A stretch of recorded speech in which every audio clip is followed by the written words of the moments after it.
Good morning. So we're going to start for the second day of the Queer Television Conference. Thank you for being here this morning. If you haven't already done so, there's coffee and snacks. And we're up for the next panel with the amazing Lynn Kozak. So Podmore is going to chair this panel. Okay, thank you. Bonjour tout le monde, bienvenue à la deuxième journée de Queer Television Queer. Welcome to the second day. Now we have a series of 3 presenters. The first being Lynn Kozak with the paper Lee Pace Came Out 7 Nights a Week and Then He Came Out for Real, Television Fandom and the Construction of Queer Celebrity. Lynn is Associate Professor in Classics at McGill University. Their current research focuses on serial poetics, from epic performance to television, building on their 2016 monograph on this subject, Experiencing Hector, character in the Iliad. As well, forthcoming work focuses on morality and teamwork in supernatural crime procedurals, diegetic recall strategies, and the bingeability of Stranger Things. Oh, great. The queer politics of Fox's The Exorcist and the character change in iZombie. Okay, I'll give the floor to Lynn.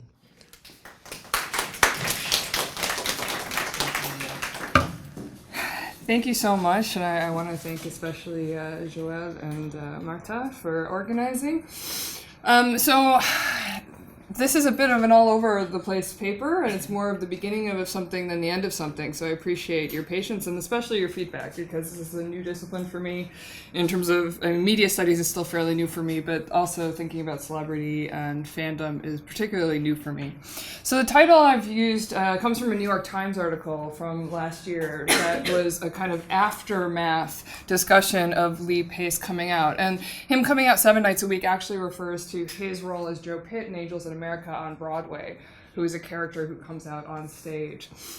But I felt like it was appropriate for television because in so many of Lee Pace's television roles, he has either been explicitly queer or at least in some way queer in a way that feels repetitive and iterative and intimate. So that's how I wanted to talk about it.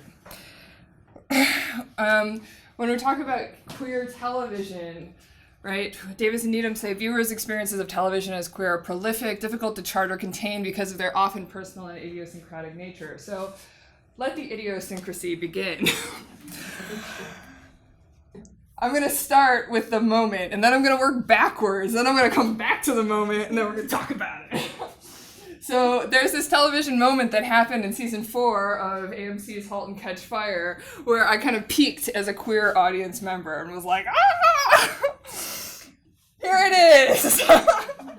This is Lee Pace's character, Joe McMillan, looking across the table at Haley, who is, in this season, a teenager, although she starts the series as a little girl. And they're at a diner, and she has a crush on the waitress, who is also a girl. And so this is the moment where Lee Pace's character, Joe McMillan, who is bisexual, recognizes Haley's queerness. And this is how it's played. It's this quiet, beautiful moment where we see Lee Pace look at her and smile as he recognizes her queerness. This totally melted my heart.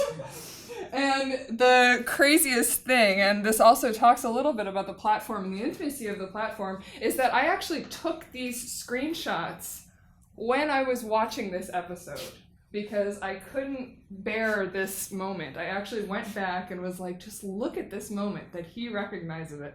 It's like that moment in The Simpsons, you know, where the little kid's heart breaks in slow motion. It was like this for me. I was like, oh my God.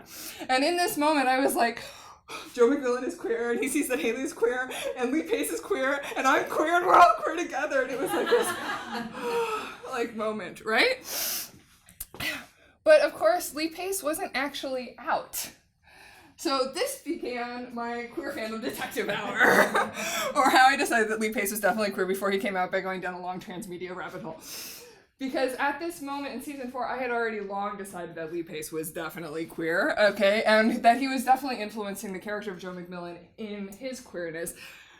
So, what was this rabbit hole?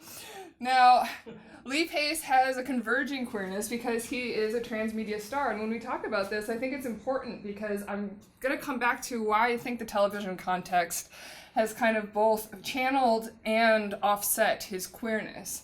But we've seen that he's been on Broadway, particularly in gay canon plays like The Normal Heart and Angels in America. He's been in tentpole films like The Hobbit, and he's in the MCU as Ronan the Destroyer. Anyway, we'll come back to some of these roles. But in 2014, when *Halt and Catch Fire* began, I was, importantly, already into Hannibal. That's going to matter. And we're introduced to Joe McMillan, who's this kind of asshole guy that we think that we've seen before. And then all of a sudden, a few episodes in, we find out that he's queer. But it's kind of in an asshole way because he seduces this guy Travis in order to ruin a business deal, and you're kind of like, wow, this guy will do anything for business. But then it's slowly fleshed out that he is actually bisexual. Over the course of the season, we meet his ex-boyfriend Simon, played by D.B. Woodside, who he was actually in love with, while he's also in a relationship with Cameron Howe, played by Mackenzie Davis. So then I start thinking about Lee Pace. And I'm like so happy that there's a bisexual on television because I'm bisexual, and I'm like, oh! And I'm like, well, Lee Pace, you know, his first film role ever was as Calpurnia Adams, who's a transgender woman in real life. And of course, now that casting would be hugely controversial, but at the time in 2003, it was seen as really a groundbreaking performance that was endorsed by Calpurnia Adams. And that was what he chose as his very first film role. Then he was also in The Hobbit, which I'll come back to in a second, but he had been in The Normal Heart in 2011 with Jim Parsons, who is also an out television star, which is another thing to talk about, and he had been the lead in Pushing Daisies, which was part of the Fullerverse, and I will come back to that. But as another show created by Brian Fuller, who is also openly gay, I was like, Lee Pace might be queer too. Then I'm starting Googling, and I fall down this Hobbit hole because it turns out I hadn't really been into the Hobbit films, but Ian McKellen might have outed more than one Hobbit co-star. This is the same year that *Halt and Catch Fire* starts, right? And he names Lee Pace as one of the queer Hobbit stars. Lee Pace never confirmed or denied this. But this brought me down a whole nother Hobbit hole, because if you start Googling, it turns out that there's a whole segment of the internet that is convinced that two of the Hobbit stars, Richard Armitage and Lee Pace, are an in real life couple. And so, as Lee Pace was outed by Ian McKellen, all of this other information started coming out about whether or not Richard Armitage and Lee Pace were a couple together. And this is particularly in the Rich Lee Tumblr realm, okay? And there's all of this amazing stuff. I love here where it actually says, click here to see the evidence, okay? So you actually feel like you are a detective, and you're like, I'm uncovering his queerness for real, right? Because there's wardrobe sharing pictures. Several. So here we see them wearing the same blazer, although it's really hard with men's clothes because they all kind of look the same. But there are pages and pages of demonstrations of the same peacoat jacket, the same shark bite t-shirt. It goes on and on. There are also pictures of them snapped in kinds of different family situations, hanging out in Central Park. Everyone's like, and my mind is exploding online. I'm like, this is amazing. All of this is amazing. Lee Pace is queer, and I knew it all along. And then I also start thinking more about Pushing Daisies. And of course, Brian Fuller is known for, first of all, being out. Second of all, for working with a lot of queer actors. And that Pushing Daisies itself, of course, is a metaphor, a huge gay metaphor. He wanted to make the gayest show he could on television that doesn't have any explicit gay characters, although Apparently the coroner was supposed to be gay in the end, but he never got to the fact that the coroner had a crush on Emerson the whole time. So in Pushing Daisies, Lee Pace plays Ned the Pie Maker, who, because he can bring people back to life for only 1 minute, if he touches them again, they die. He brings the love of his life, Chuck, Ned and Chuck, even though Chuck's a woman, but Ned and Chuck, okay? He brings her back to life, but then he can never touch her again. And so their entire relationship is without touching. And Brian Fuller talks about it as a metaphor for the AIDS epidemic, right? That unprotected sex meant death for so long. So there was always an interesting gay metaphor in Pushing Daisies that was the root of my understanding of these characters. It was also interesting to me that Lee Pace chose to become a television star, particularly for this role. He actually had only wanted to go and film. His agent had turned it down, and then Lee Pace read the script and decided he wanted to do it. So I was like, see, Lee Pace is queer. Lee Pace gets it. He's willing to become a television star just for Brian Fuller's queer metaphor.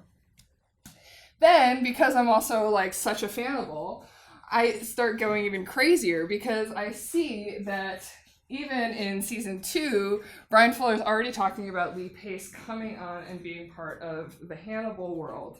And we know, well, I think we'll hear a lot more soon, about Hannibal as being a fairly queer show. Not just in the very erotic subtext between the two male leads, but there are also out characters in later seasons. And then it connects back to this whole other detective section in an even crazier way, because Brian Fuller really wanted Lee Pace to play Francis Dollarhide in season 3 of Hannibal, who's the Red Dragon. Does everybody know what I'm talking about? Probably not. No. Okay. Anyway, and guess who plays it instead, because Lee Pace is too busy making *Halt and Catch Fire*? Richard Armitage! And I'm like, they're not just wardrobe sharing. They're role sharing. They're role sharing within a queer television universe.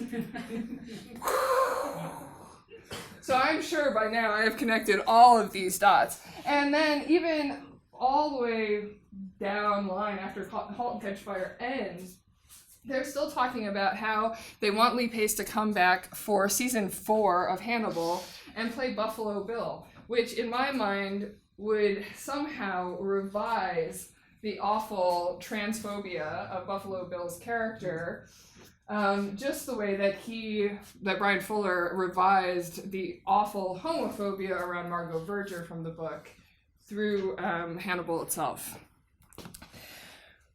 So, after all this, I have to kind of rethink the role of television. When we think back about television personalities, television actors are often subsumed within the characters they play, an illusion reinforced by their intertextual appearances in other media that emphasize a compare-contrast approach to the performer and their character. And this is where I really was with Lee Pace. I kind of took a constellation of all of his roles and what I knew from him in real life and decided that he's queer, he plays these queer characters, and I have this connection with him. And so this moment became something really significant to me. But it's also something I think that is only possible within a televisual context. This is actually about, this is Mary Kate Messimer talking about Hannibal, but this really plays on what we know about both what Richard Dyer says about television celebrity and Sue Holmes talks about in terms of television, about the intimacy that's inherent in television, right? And this brings it to a different level. The ability to binge watch Hannibal for several hours in the comfort and privacy of the home is a highly intimate form of media consumption. In many cases, such binging is uninterrupted by advertisements, and there are no time limits to viewing when entire seasons are available to stream. Unlike traditional film viewing, which takes place during a set time and often in public, watching television online allows for a physically present and personal viewing experience that is perhaps even more suited to affective and haptic analysis. Alone in our beds with televised intimate strangers, we become extremely close to the characters despite their insurmountable distance. And this is where I think the kind of epistemology of the console is really interesting too, because not only am I watching *Halt and Catch Fire* by myself, and I think that there's a moment of kind of beauty in this recognition because I'm a bisexual, genderqueer person who is married to a straight man, right? So this moment of recognition really meant something to me in the space of a private moment. And because I'm on my computer, I can actually do all of this other research and reaffirm that moment all within the same space, within the same technological platform, which I think is really interesting when we're thinking about new digital platforms in television. At the same time, well, I'll come back to that. At the same time, Halt and Catch Fire itself, and thinking about Joy Rich's understandings of queer television, is an interesting kind of example of queer television. It's all about failure. Every season is about failure, but it's about productive failure. And it's also about reconfiguration. It takes 5 characters and is constantly reconfiguring them through their different connectedness. And so there's something really quite beautiful about the televisual context that created this moment for me with Lee Pace's character, Joe McMillan. There's also the necessary seriality and long-term relationship that we have with Joe. And we see him from season 1 all the way through season 4 become a more and more likable character. And so I think that by the time I had this moment in season 4, there was really something beautiful. And it was also about seeing the child that we see in season 1, Gordon's daughter Haley, grow up to be queer in season 4, and not just queer, but also contributing ideas to the beautiful failure that is season 4's venture of Comet that is only possible in television. I don't think that this moment would mean nearly as much if it came in a single story that was in a film. The other thing I think we have to think about is whether or not Lee Pace would have come out earlier if he had only been a television star. And that's something that I really question, because when we think about the major out white male gay stars who are American, we think about Neil Patrick Harris or Jim Parsons, Matt Bomer, right? These are Wentworth Miller. These are all characters who are people who are for the most part television stars and are not as successful transmedially as Lee Pace is. And he has always been very, very private and wants to disappear into his roles. And there's something kind of interesting about that. What that brings up for me is the ethics of autoethnography. So Sue Holmes talks about her identification with an anorexic celebrity, and talks about how autoethnography is still kind of a left out field of celebrity studies and fandom, even though people will claim themselves as ACA fans, because of the kind of undermining that it does to real academic research. My concern is actually not that it undermines academic research at all. I don't think that my moment of identification is an issue. My moment is actually one that's ethical. If I decide that Lee Pace is queer because his character Joe McMillan has a moment where he looks at another character and I'm like, oh my God, he's really looking at me, right? And I'm projecting my own queerness onto not only that character, but also onto that actor. And then I use the internet to do a whole detective run of trying to affirm my bias of wanting this, not only this character, but also this person, this actor, to be queer. What does all of that mean in terms of ethical reception? Now, the way that Lee Pace was outed is also really interesting, because he, in an interview with W Magazine, was talking about his role in Angels in America and said something to the effect that he thought it was great when gay actors played gay roles.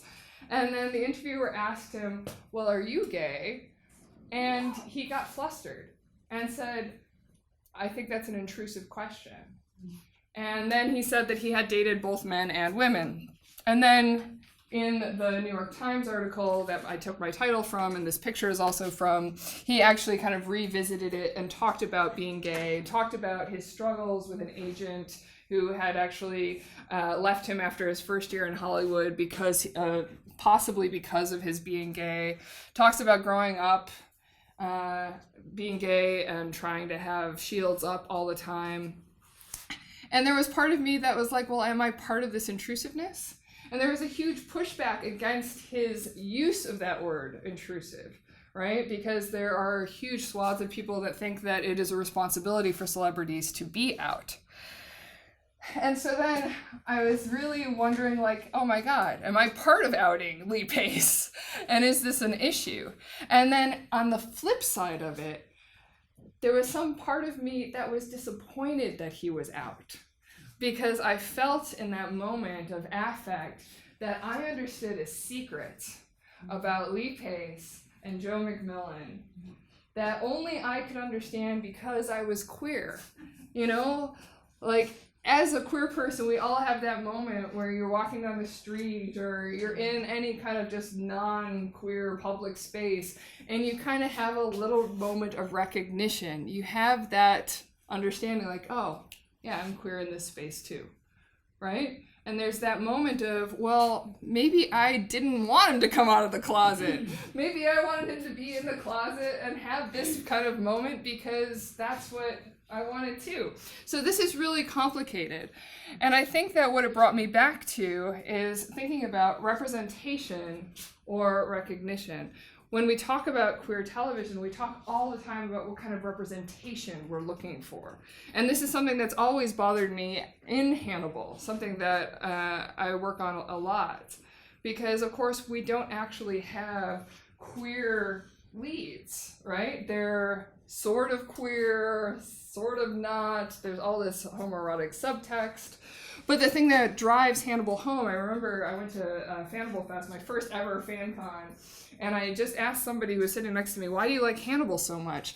And she says to me, it's because it's about being seen for who you really are, which is kind of the queerest thing ever, right? Of wanting that recognition. And I think what I'm proposing is that televisuality sits in a unique media form of allowing that recognition from inside the screen, that it's not so much about Joe McMillan being queer, but it's allowing Joe McMillan to see me as queer somehow. And for that recognition to be in itself a different kind of queer television. Thank you.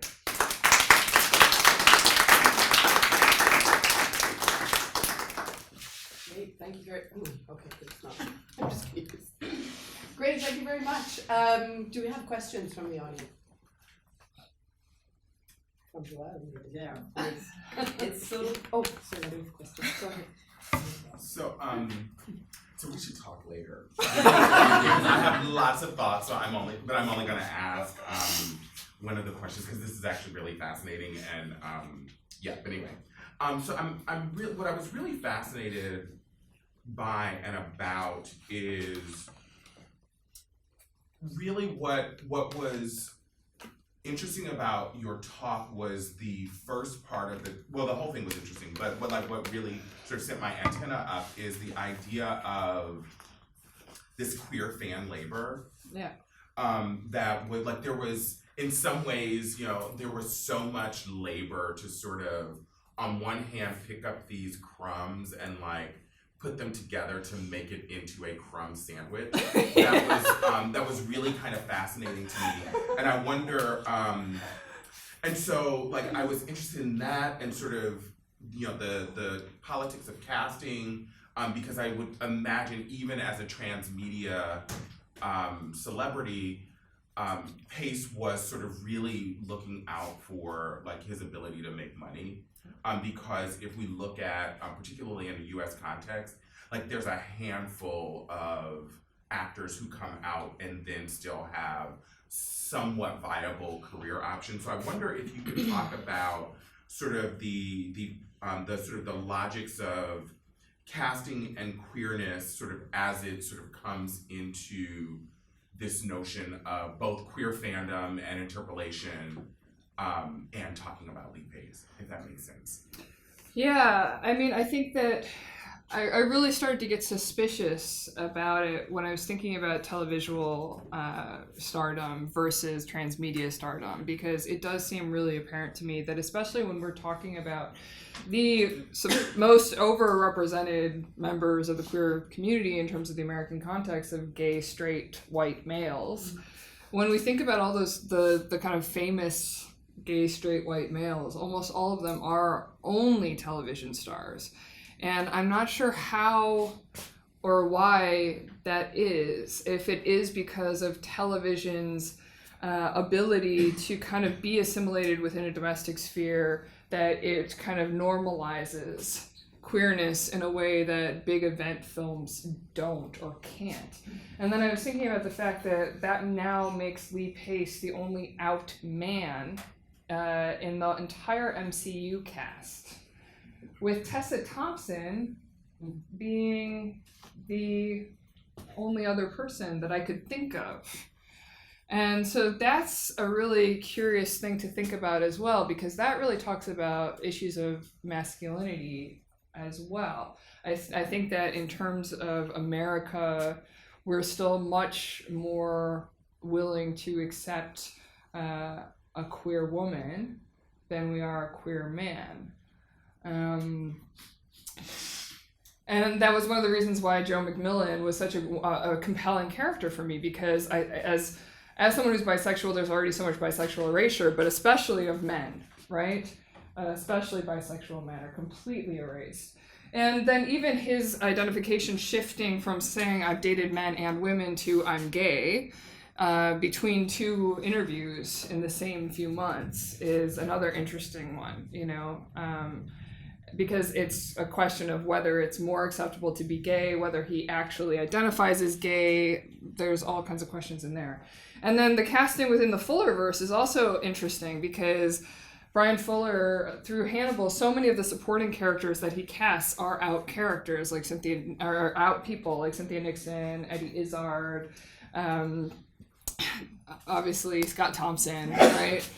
So, you know, what does it mean to even be kind of queer by association in the way that I'm associating them? This is not answering your question, but it's...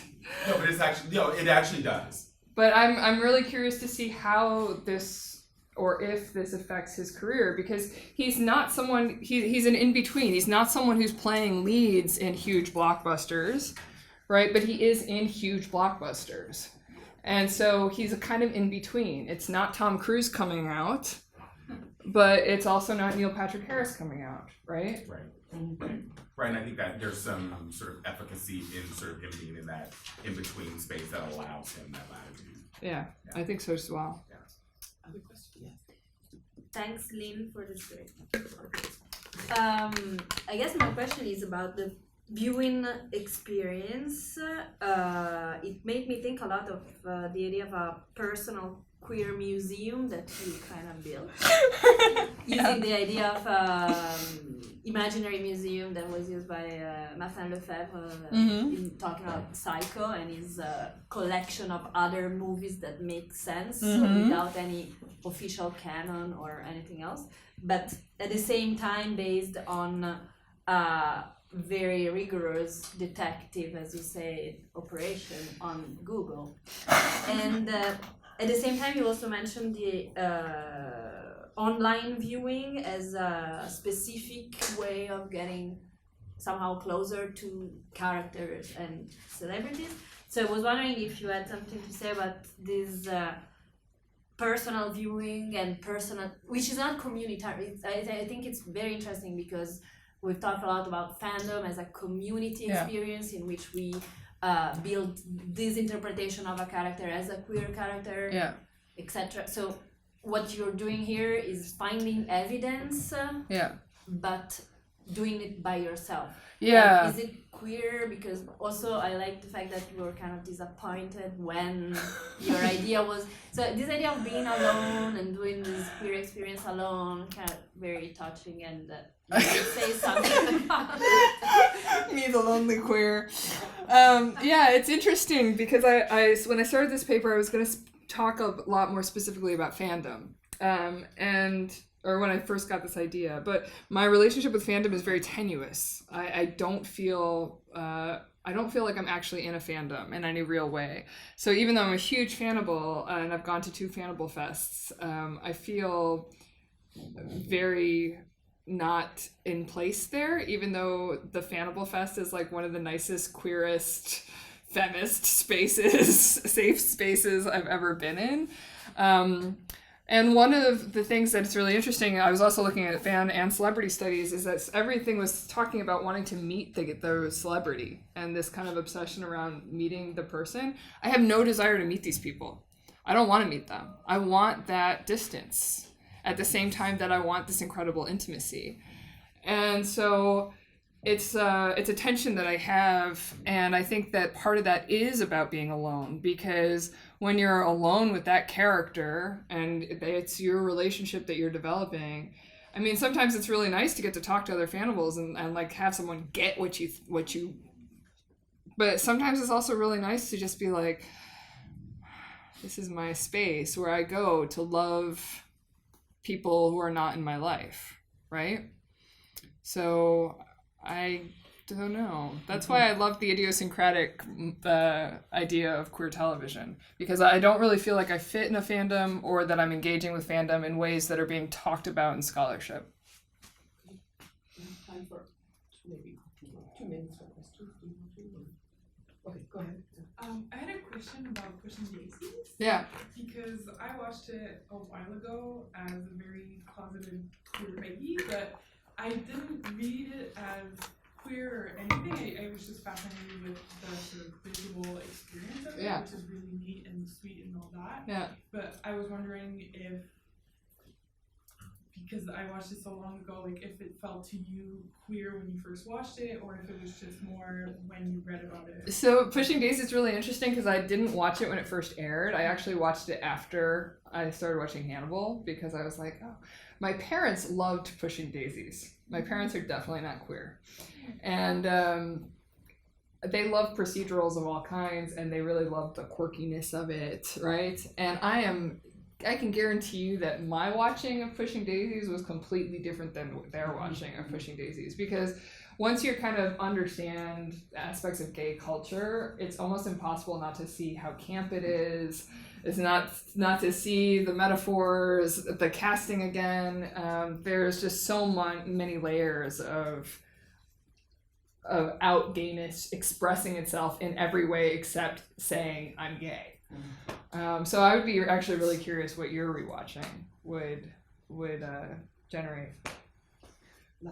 Well, I love your presentation of the way you leave representation to get into this being seen, but then it kind of bring up 50 years of censorship into action, where, and I don't have a position on this, I'm actually wondering, because I think that was one of the good, like, not a good thing, but one of the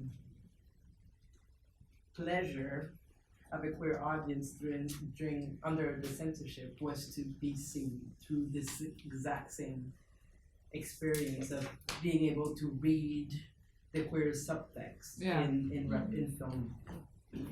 But then we started coming in this neoliberal, well, I mean, censorship fell down, thank God. And then we are going into this self-righteous politiquement correct way of trying to put, like, tokenizing queers, people of color, women, disabled characters. So we are leaving a space for affect to go in a political righteousness. So how can we navigate this pleasure of being seen in the current context of over-representation? Well, I don't think that there's such thing as over-representation. I'm not going there. Not over, but yes, I understand your question, and I think that this is one of the reasons that this moment in *Halt and Catch Fire* really stood out to me, because I'm recognizing that unlike Hannibal, which I'm watching concurrently, they're able to get a queer character as a lead, as the lead, right? Who's subverting this kind of like unlikable man, prestige television lead. But they're still allowing for a moment like this, where not only is it a moment of recognition of queerness, but it's across genders, it's across generations, right? There's all this kind of stuff going on there where I actually kind of felt like a baby queer again, being like, somebody see me, you know? And I'm sure that I read that scene differently I'm sure that there were plenty of straight people who might not have even understood what was going on in that scene. Of course, no. Yeah. You know, so I think that there is room for both, that there is room for representation where there are still moments of real affect for us. Great. Thank you very much, Lynn.